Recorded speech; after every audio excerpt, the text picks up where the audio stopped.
100 things that can go wrong that you're not really prepared for.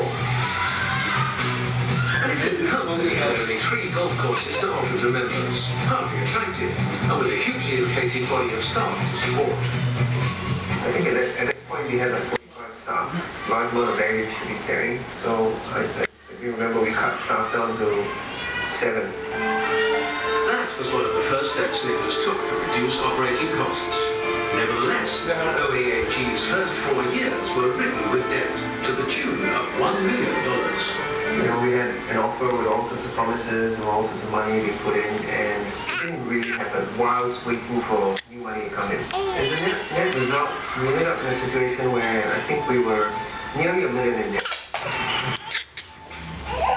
But that baptism in the fire of debt forged the more robust entrepreneur in Nicholas Cruz. I think possibly we were more creative. Possibly we think harder. I think over time then build a more robust business. Providing